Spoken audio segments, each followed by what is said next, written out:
Hey guys, so you probably know by now I'm a fan of making some of these videos, running through stuff. I always like to get feedback from my friends on kind of what I'm carrying around and get some new ideas. I made this video mostly for a buddy who was asking about what I carry in my safety kit, but I figured I may as well just show the whole shebang. My son and I are planning on going out this weekend, and this is what I'll be carrying. Pack weighs about 20 pounds. That's with 2.5 liters of water. I carry that just for myself. I have never in my life drunk 2.5 liters of water on a hike. I seem to go through about a half a liter, even here in Colorado, where it's pretty dry. But still, I carry it. It's a good thing to have around. And you know, you always regret the water you didn't bring with you. So I have that. I'm not going to mention too many names of things here. If anybody has any questions about what some of these products are, it's not my goal to sell them. So, you know, ping me, send me a comment. You mostly know how to reach me, and I'm happy to tell you what each individual item is. But just to walk through, so this is my pack. It's pretty run-of-the-mill, got it on Amazon. It's really no name brand or anything. I think I spent 60 bucks on it, but I'm really, really happy with it. Two things I like. One is it's got the straps everywhere, and I do use that. You know, I use some of these extra straps you can buy from places to tie things off, like sleeping pads and stuff like that, if I'm doing any real hiking. It's got a lot of volume in it, and it's got some side pockets and some things, and it has like extra straps that you could see, you know, using to carry a rifle if you really wanted to. I don't do that with this pack. It's not my hunting pack. This is my hiking and scouting pack, but I have it if I need it. This is an aftermarket water bag. Don't remember the name of it, but I like a couple of things about it. It's got quick attach. The quick attach has a valve in it, so if you detach it, it won't leak. Pour water all over the place. It's got a super huge mouth, so it's really, really easy to clean. Little hang thing for cleaning or for hanging inside the bag, etc., etc. So really, really happy with this hydration system. The only thing I haven't been able to do is find a replacement bite valve for it. This bite valve's fine. I've got really no complaints about it, but you know, they don't last forever. So I don't know what I'll do when this thing dies. The whole system's only 25 bucks, so maybe I'll just replace it. I hate to have to do that. One other really nice thing is, as you can see, this is insulated. And I have had situations where I've had this tube freeze. My son and I do go out hiking. Sometimes it's snowing, sometimes it's cold, and I have had my hydration pouch water line freeze. So this is kind of a nice feature. It won't last forever, but it does the job. I got a little compass and thermometer for emergencies. I mean, mostly I carry it for the thermometer. And as you can see, it's bright white. Obviously, I'm not hunting with this pack. It's got side straps here, and the side straps have some MOLLE system carryover. And on those, I mount these two. One is just a little utility bag. In here, I keep kind of some daily items, some tissues, you know. I got a lighter, got a flashlight. I got, you know, if I happen to be like walking up to a shooting range, I forget my ears, I got them in here. And just little stuff like that. I got a safety pin. I carry a pair of tweezers in here. Not because I'm pulling ticks off all the time, although it's a good thing to have, but mostly because, you know, my son likes collecting rocks, and he's always, you know, walking around saying, "Hey, Daddy, I see a piece of gold down there now that we've moved to Colorado." So we carry the tweezers mostly to get, you know, little gems and fun stuff like that. But this works really well. This was like 20 bucks. And then I have another side pouch on the other side that I carry, you know, like snacks and things like that, and things that are too big to fit in that pouch. In this case, I got my rangefinder still from last season. Didn't really use it much because I wasn't hunting here, but I had it. You know, I was kind of doing some ranging. I got some snacks. I got some Windicator. You know, some hand warmers. My son and I both love the crispy M&Ms. They're good pick-me-up. And you know, this pouch is plenty big enough that I can put like turkey box calls and stuff like that in here, and they fit just fine. All these systems have like MOLLE straps out the wazoo. You can mount all kinds of things. I can't even imagine how wide you must be if you actually used all of these attachment points to add more and more shit to the outside of your bags. But you know what? It's there. Some people like it, so that's that. On the side here, I've got a little portable shovel. I love this thing. It was like 5 bucks. The case is shit. As you can see, it's really hard to get in and out. And it's kind of gimmicky getting it going here. You got to really snap it to get it in. But this thing weighs almost nothing. And if you got a shit in the woods, does the bear shit on the ground or does he bury it? Well, I bury mine. So I carry a pack of wipes, butt wipes. These are, you know, the biodegradable ones. And, you know, I've got the shovel here. So, you know, leave no trace, right? That's something I do buy into. So I've got that mounted on the side of my pack. Look, I've got water pouring all over the place. This does not seal, by the way. The bag does, but the other thing doesn't. So, whoops, didn't drain that one out very well. We've been hiking all winter, so some of this stuff is freshly used. Also in my pack, I have a full emergency kit we'll go through in a second, but I also carry a little one, and this just has basic stuff. You know, this is one of the ones you can buy at Target or Walmart or whatever, and it's just got some Band-Aids and some things. It's also got some extra room in here. Every now and then we find shit that we want to carry home. Good way to do that. And if I'm like with a friend or somebody like that, and I just want to hand them something, I'm not handing them my kit. You know, this is what gets handed out. So I keep that. It weighs like half an ounce. And I got a headlamp, you know, just your typical thing. It's got all the different modes and everything. I hardly ever use it, but it does work, and I keep the batteries fresh in it. You know, so this would obviously be for like if you were dressing game or something like that, or hiking late at night. It's really nice to not have to hold your flashlight all the time. So I keep that handy. You'll notice I've got multiple sources of all the critical stuff. You've seen 2 light sources already. My cell phone counts as a third, and I do carry a spare battery pack for that, a spare charger. So I've got 3 sources of light. You've already seen 1 source of fire. Here's another. This, by the way, I know it seems ridiculous to carry a stick lighter, but a lot of the times when my son and I go out, we'll pack lunch, and we do like 6 to 8 mile hikes in loops. So about halfway through, we'll stop for lunch. And sometimes it's nice to have a warm meal. You know, we're not hiking the Colorado Trail here, but you know, it's still nice to be able to warm something up. Maybe have some cider. So we'll pack that in with some of those little like stainless cups. And I use this to light the stove, because lighting the stove, it's one of those little portable backpacker rocket stoves, the gas-fired ones, the butane ones. And let me tell you, you get your hand next to that thing when you light it, it'll singe your hair straight off. So I use this to light that, and it's always a good thing to have, an extra source of fire. People love making stuff out of paracord. I do not love making stuff out of paracord. Never been any good at it. Bought a rifle sling made out of paracord. Don't use it. I don't know. It's just not my thing. I'm not that great at it. But I carry it because I recognize its value, making tarps and tents and doing crap like that, tying something up. The thing is, I just never bothered to make like a bracelet or a belt. I just carry the spool because, I mean, it's not really going to get any more compact than this. I got 50 feet here, and actually I think it's 50 yards, and I've just taken some off of it already, but you know, it always comes in handy. I've got it available, and it keeps it nicely spooled up like this. I also carry zip ties, and you know, it seems kind of silly, but you can get these at Harbor Freight for like 50 cents, and they are just incredibly useful. You know, you're sitting there, it's raining, you're trying to tie something up. Do you really want to be screwing with this? Right? Or do you want to just maybe pull out a zip tie and tie the thing up? These come in so handy. They're really, really easy to use. I use them while I'm driving around in the truck. If I'm tying down a load and I've got a tarp or something like that and it's flapping around, you know, sometimes I'll even punch a hole in it and just zip tie it right down to you know, like a bungee cord or something. And just, I found, I use these literally every time I go somewhere. I don't know why, but somehow they come in handy for me. So carry those. I keep, I actually have 2 pairs here. One's for my son, one's for me. And one's shorter and one's longer because he's got a taller pair of boots than I do. You'll hear my son a lot because I tend to go hiking with him a lot.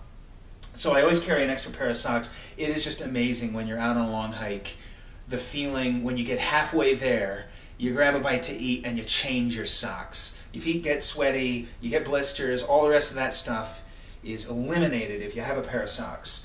So I definitely always carry those. This is only here because it's, I don't know if you're familiar with these, there's these fresh earth things that are supposed to make your backpack smell like it's been lying underground for 3 months, and they work. I have them in here not because I carry them around, but I took them out when I started making the video. I happened to stuff them in here so I didn't forget. When I really want to season something, I've got a big old plastic tub, one of these. If you look, one of these Home Depot buckets that you can get for like $8-9 when they're on sale, and so I put, you know, whatever I want to do in there because these things smell horrific. I mean, they smell like the dead. They work, but you know, they smell terrible.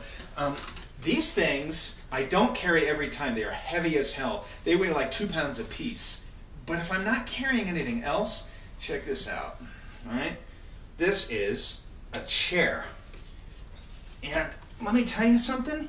I think I'm going to be sitting on it the rest of this video because it's short and it's ugly and it looks flimsy, but it's surprisingly comfortable. It works really well. I got one in here for me, one for a hiking buddy, and when I carry them, I'm happy to have them. I tend to carry them on long hikes. I bet you it's a third of the weight of everything in here is just these 2 stools. They don't look like much, but they weigh a lot. But they're awesome. I love them to death, and they're like 20 bucks, less on sale. I don't know why this stuff's kind of floating around loose. Everybody carries like, I don't know, little camera film jars stuffed with Vaseline and cotton balls, and man, that stuff melts in the hot sun. I've had that run over the bottom of a pack, and that's not fun. I carry these things. These are those little fuel tablets for starting fires quickly, and they burn for like 20 minutes. They give off plenty of heat even while they're burning with no fuel.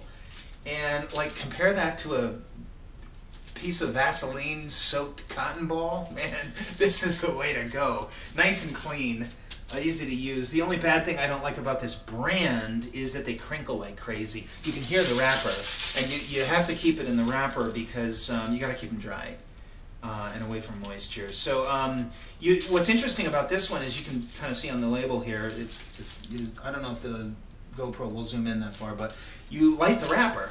The wrapper itself is flammable. So anyway, easy to use. Field carry, so this is a new acquisition for me, you know, Glock 20. I won't mention names on where I got this, but this was a very recent purchase for me, so I only have the hip holster for it. I've actually found this to be, you know, pretty comfortable to use. This is that Black Hawk holster, and the fellow I bought it from sold me the holster along with it. So I've been using this. I think I'll probably go with a drop leg though. This backpack has very, very wide side straps, and they really interfere with, you know, kind of the belt region on where something like this will go if I'm going to bother to carry it at all. And I do when we're out in like national forest land in the middle of nowhere and there's no cell service and stuff like that. I will carry this, but I'll probably put it on a drop leg. So that's that. And this ammo here is a brand that I'm trying called Underwood. Again, not to shill. I know I said I wasn't mentioning names, but it's one of the higher, heavier loads that I was able to find. Something that was specifically recommended for, say, defense against bear. And I seem to have had pretty good luck with it. It was a reasonable price. I have a bunch of other brands. I got the Buffalo Bore, the double taps, and stuff like that. But I've been pretty happy with this. It's a nice round, and you know, it's pleasant to work with. You know, it's all polished and everything. It's not greasy like some low-quality rounds. You look at your hand, and your hand's all black and nasty. So I've been pretty happy with this. You know, I don't shoot this at the range because it's, you know, 80 cents to $1 a round, but it's been good for the carry. So in any case, that's what I've got here. This is my field dressing kit. I'm really not going to go into that. Any of you who are hunters know what a butt out looks like, and I don't need to talk that stuff up. So I've got all the stuff that I do field dressing with. I just happen to carry, everything I carry in Ziplocs or some kind of bag, so that I can, you know, very easily take it in and out. I'm not carrying this weekend. It doesn't weigh much, but I don't need it. It's not season. So, you know, this stays home, but that's what I bring when I have it. I have, by the way, the Outdoor Edge knife. I haven't used this yet. This is brand new. So hopefully this season I'll get a chance to try it out. Everybody seems gaga over it.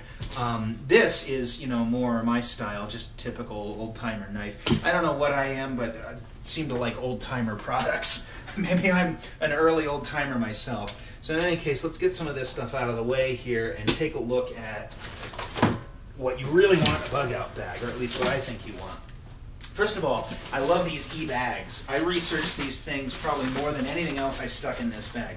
These things weigh like ½ an ounce. They're really, really rugged and durable. They're very bright. I know I'm not going to leave it somewhere accidentally. I know I can find it in an instant in the bottom of my bag with almost no light. And so I keep all my meds in here. And I actually bought a 3-pack of these.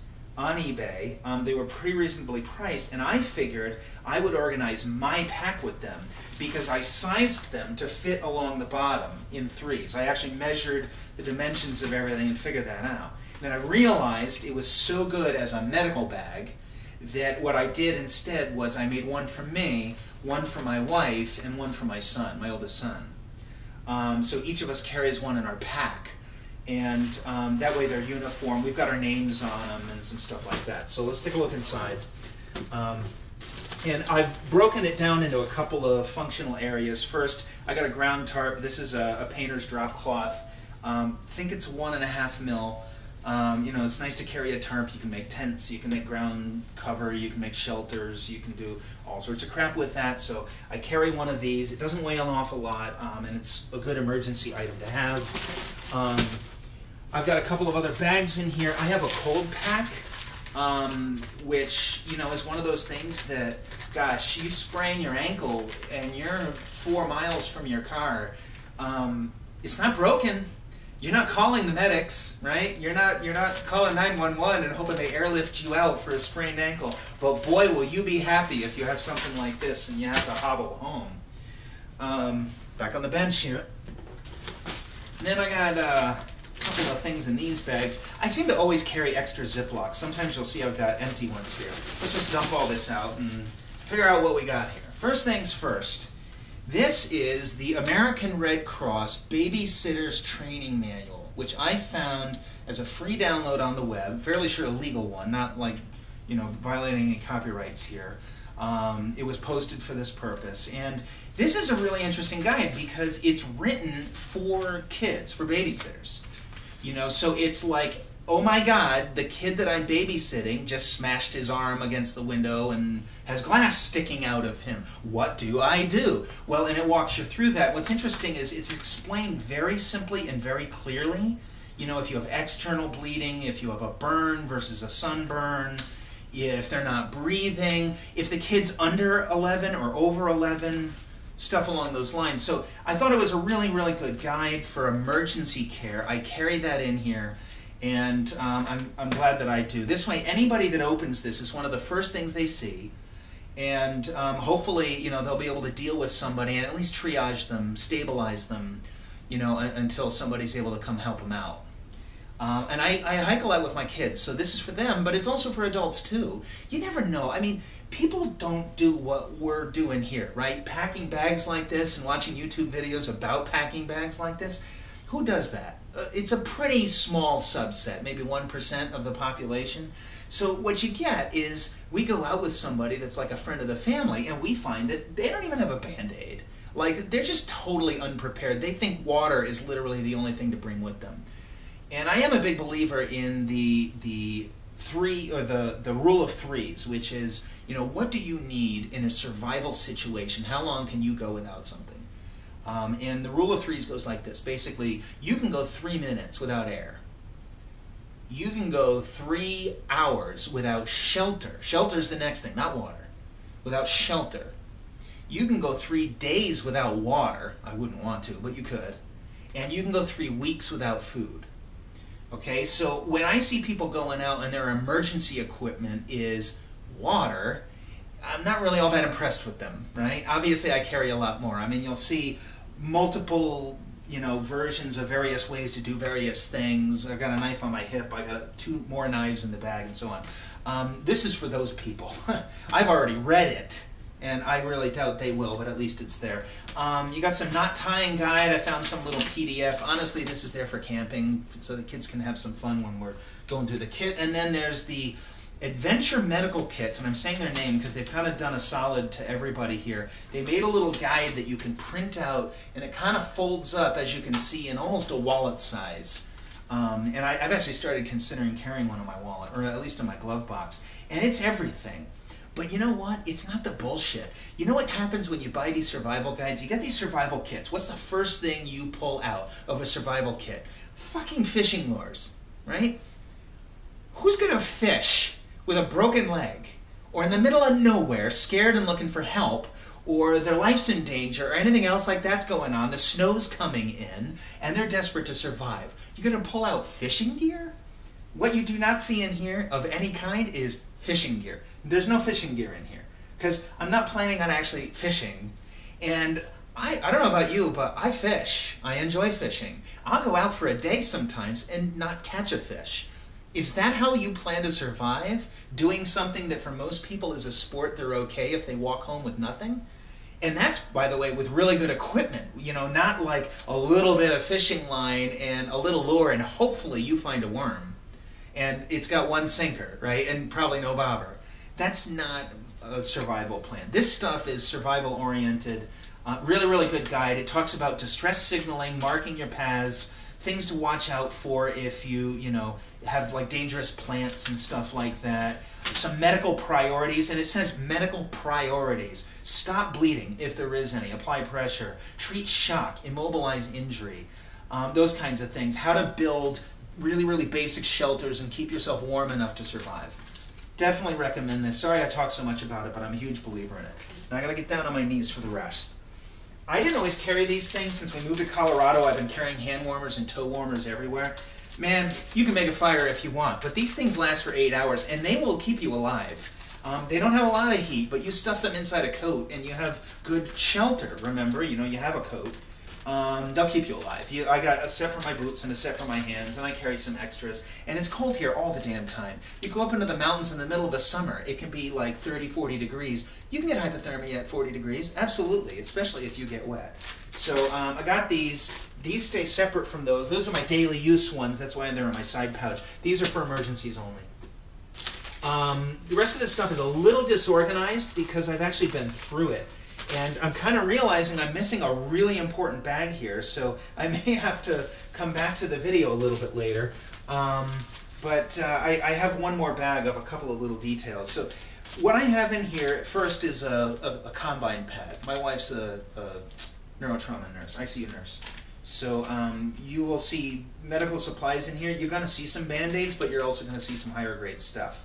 Combine pads absorb blood, a lot of blood, and they do it really, really well. They're sterile, and they do it way better than a Band-Aid. If you have a big cut or a big wound of any kind, a Band-Aid is not going to cut it. You want something like this. You do not want to be pushing leaves into an open wound, so that is really important. By the way, this stuff gets used. We had a neighbor who was away. Their son was playing with one of our kids over at the playground in a complex we were living in about 4 months ago. And he fell down. Nobody's fault, nobody pushing, no fight or anything, but he fell, hurt his head, and had a gash in his head. And, he was pretty freaking out. And my wife went over and she took one of the kits that we had packed, and then she's using half the stuff in here. Because we've got gloves in here, we've got the combine pad, we've got all the rest of this stuff, and she was able to patch him up pretty well until he was able to get to a doctor. So definitely, these things are great. You can get them by, like, everything in here you can get in 10 packs on Amazon for $5 to $10 for everything. So this whole kit is probably $40 worth of stuff that you couldn't buy for $100 in Dick's Sporting Goods. Alright, so I've talked enough about the cold packs, but I actually have another. One of them was meant for a different pack, and I keep forgetting to put it in the other pack, so I'm carrying two for no other reason than that. In here, I did kind of make a mess when I dumped this out, so it looks a little disorganized, but everything's in little bags. I got some foil mylar rescue blankets. These are super lightweight, super easy. They are waterproof. They will keep you warm. You can use this with not a fire and stay warm through one night anyway, enough to survive. I carry two because they're so simple and lightweight. They also double as a raincoat. Really, really ugly raincoat, but you can use one if you need it. And staying dry is really important for survival. So just kind of picking apart this. I carry a bunch of paper towels. These are clean. I usually carry them in one of the baggies here. You're always cleaning something up, wiping your hands off, doing whatever you have to do. Paper towels are great. If you're one of those survival nuts that thinks you're actually going to need water, you can sweep dew off plants with them, squeeze it out, and try to drink the 8 drops of water you just got, whatever. This is a horse leg dressing. So, and I've never had to splint a broken leg. I hope I never do, because that would gross me out. But I know a guy who was actually our Colorado safety instructor for the hunting course that I went with my son to get him, his card. And he swears by these. He says, look, I've used them myself. These are a quarter of the price of the ones that they sell for humans. They're just as good because they have to be strong enough to hold a horse. And they're super cheap. They're super easy to find. You can get them on Amazon like everything else. And this is just one of those self-adhesive tape wraps. But it's very, very strong, so you can splint with it. Particularly if you find a nice straight stick and you include that in the splint. This is how you deal with a broken leg to get yourself out of the woods. So, and by the way, it weighs nothing. This thing is probably one of the lightest things in this kit. I'll get to the heaviest things in a minute. I have topic area bags now as we start getting a little deeper into here. So let me just set those out and we'll get to them in a second here. There are 4 of those. Before we go any further, I have some aluminum foil folded up. You can use this for 1,000 things.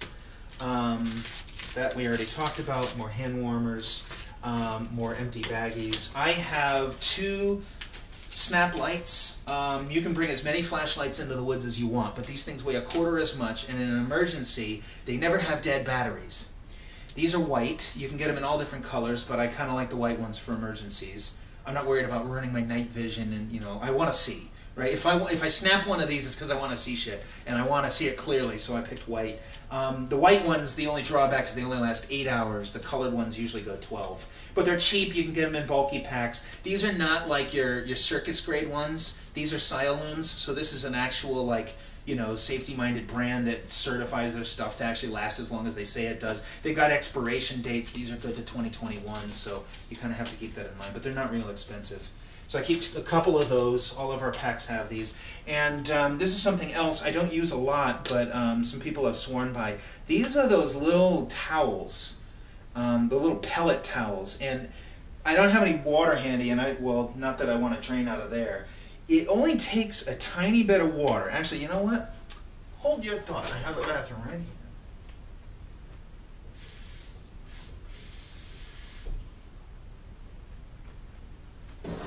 Alright, so I just ran some water. And by the way, it takes a couple drops because you're not trying to wet the whole thing, you're just trying to get it to release. And it's a compressed towel. Now check this out. It's a lot bigger than you'd think. For such a small pellet, you knew it was going to expand. You saw the punchline here, but did you realize it was going to get that big? Now it's, you know, kind of meshy. It's not real solid, but, you know, if you need to clean something, this is a great way to do it. These are not sterile, but they're very clean. They're very easy to use, very easy to open. You can wet this, cool yourself down with it, do all kinds of stuff like that. It's a backup to the rest of things, and they're so cheap. You get them in a 50 pack, so like, I don't feel like I need to carry a lot of paper towels and stuff like that around. We're always getting dirty. I got 5 kids. I'm always cleaning something off. This is my go-to for that. And you can use them in emergencies if you had to. They're not sterile, but if you had to pack a wound, I'd go to this before I went to leaves. So you have these here, and I got a whole tube of them. When you buy them, they come with a bag of 50 and then a little tube for carrying your daily ones around. So you kind of refill this from that bulk bag.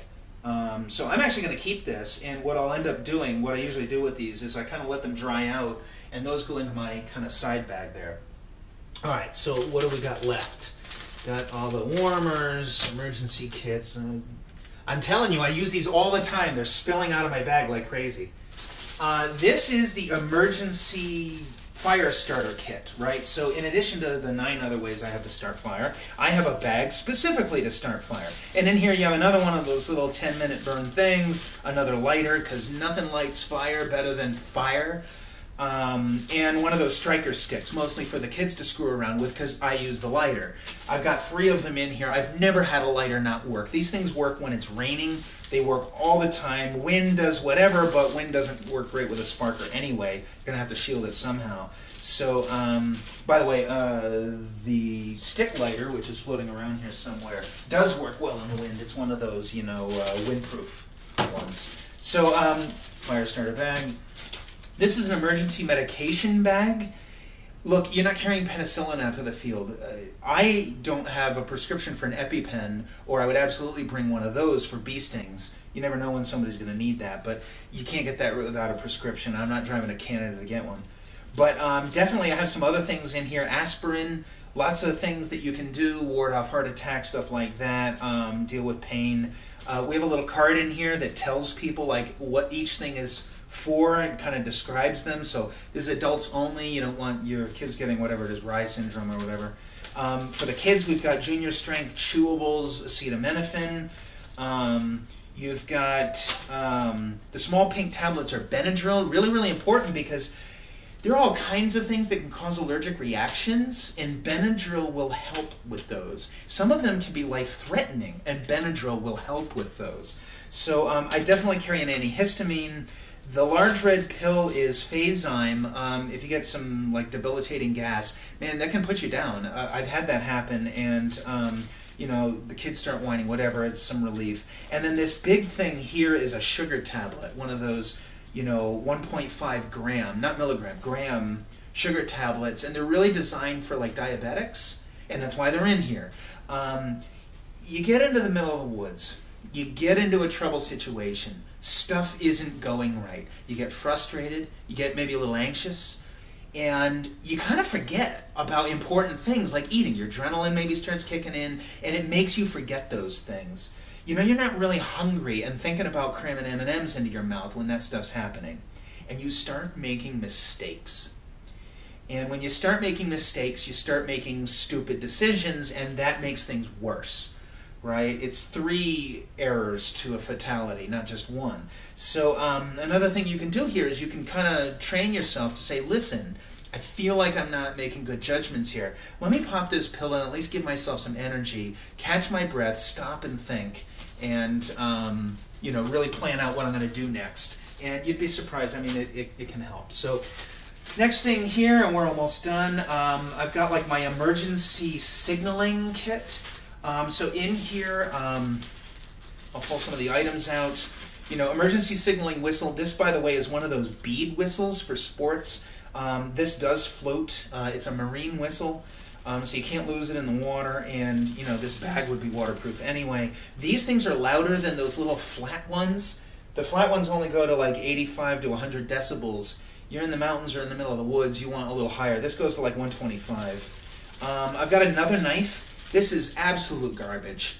The first time you use this is probably the last time. It's got some little serrations, but it's one of those cheap Chinese ones you can get on Amazon for like $2. I think I got it as like a 3-pack. Who sells 3-packs of these kinds of knives, right? Well, somebody did. They were a couple of bucks. It's stamped steel, really low-grade steel. It's not really sharpenable because it won't hold an edge. But man, you want to cut some paracord. If you've dropped everything else, you still have this. And it only weighs, I don't know, a couple grams. It's super light. I think it weighs like maybe 1/4 ounce. So what is that? You know, 10 grams? I can't do that math in my head. Water purification tablets. If you really feel you can't live 3 days without water and you didn't bring enough, you know, find some water and use that. A signaling mirror. This is not just a mirror. This is actually an aimable mirror. You'll see in the center there's a little hole, and there's instructions on how to use it. They're very specific. You have to aim these things if you're signaling to like a search plane or something. So there's instructions on that. I got a couple of paper clips and a safety pin. Those are useful. I got some toothpicks, some rubber bands, and I like to cut up some Cat5 network cables. Those are from, depending on the quality of the cable, anywhere from 22 to 24 AWG copper wire, twisted pair. So I have, I think, about 10 feet of it here. And if you're not having luck with your paracord, if you just need to tie something else up, if you want to make a makeshift tourniquet, if you need to make a sling, any kinds of things like this, this wire is stiff and will hold its shape. And it's stronger than you'd expect. It's copper and it's thin, but it will hold a bit of weight. So I definitely keep a little bit of that in there. And then finally, the med bag, which is, this is like all of the emergency medical supplies, but these are really the true medical supplies. And what we have in here is a couple of gloves. You know, if you're helping somebody out, look, see, we've been using these Band-Aids. If you're helping somebody out, put the gloves on. You never know what kind of diseases they have running through. Even flu can be bad for you if you're out in the middle of the woods. Don't get sick. These are antiseptic towelettes. So whether you subscribe to this or not, there's a school of thought that says stuff like Neosporin and stuff like that. It's basically not, it's not the Neosporin that's really helping you. It's the Vaseline that's protecting the wound. So what I have is actual wound cleaner packets. These are benzalkonium chloride things, and I got like 100 packs, so it's going to be forever before I go through those. And instead of Neosporin, I carry actual Vaseline. This happens to be a triple antibiotic, but I have several other tubes of just straight Vaseline. So despite everything I said about starting fires, I actually have some Vaseline in here. And you can use that to start a fire in an emergency. You can also use it to cover and shield a wound to keep from getting infected. So that's very effective. We got a bunch of different sizes of Band-Aids. You know, you'll recognize these. You may not see these every day, but you can get them online. These are pretty good size, you know, coverings for, you know, any kind of gash or something that those aren't covering. And then some really, really big beefy guys. These are big wound dressing pads. And these can even be put over something like a combine pad to hold it onto the wound. What you're not seeing here is a few supplies my wife asked me to add. I added to her kit, but I haven't put in mine yet. We have some butterfly bandages and some things like that. So it's just some other bandages of different sizes. So, I mean, look at what you got here. You have several ways to start a fire. You have several ways to cut something. You have several ways to defend yourself and to survive. What have I forgotten? Oh yes, food. Well, do you really want to be snaring rabbits in the middle of the woods where maybe there's no rabbits? You can learn how to build a snare if you want to. I shoot rabbits. Actually, I haven't shot a rabbit yet, but I'm looking forward to this season. We didn't really have any in Connecticut where I was from, or at least not in this section of Connecticut where I was from. Out here in Colorado, they're all over the place, so we'll be trapping those guys like crazy. But not really planning on making a snare to survive, because I'm not planning on having to survive for 3 weeks in the woods. That's part of the plan you need to make, is how long are you going to need to survive? My plan is to survive to get home, right? Not to go out and be mountain man. I am not planning on the actual end of the world. We've got a little piece of land we can go to if we really think that's about to happen. We plan to drive there, not walk there. Hopefully we read the tea leaves far enough in advance for that. So we're planning for 24 to 48 hours tops of survival. So you might almost argue, well, you said you could go 3 weeks without food. Why bring food at all? And the reason is that, boy, it sure is not comfortable. You start making bad decisions, you're unhappy. One of the most miserable things to be, aside from injured, is hungry.